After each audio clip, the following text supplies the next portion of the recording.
இன்னும் சற்று நேரத்தில் கும்பாபிஷேகம் சிறப்பாக நடைபெறுகிறது.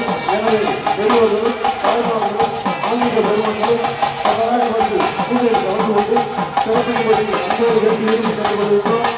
அதனைத் தொடர்ந்து மாபெரும் அன்னதானம் வெகு சிறப்பாக நடைபெற உள்ளது. எனவே அந்த அன்னதான விழாவில் பெரியவர்களும் தாய்மார்களும் சிறப்பாக வந்து கலந்து கொண்டு சிறப்பின்படி அன்போடு வேண்டி இறுதி சென்று கொண்டிருக்கிறோம். இன்னும் சற்று நேரத்தில் கும்பாபிஷேகம் வெகு சிறப்பாக நடைபெற உள்ளது.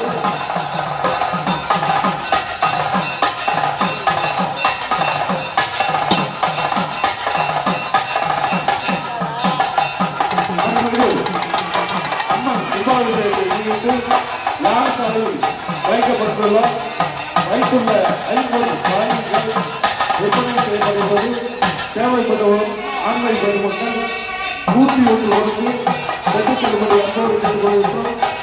இன்னும் சற்று நேரத்தில்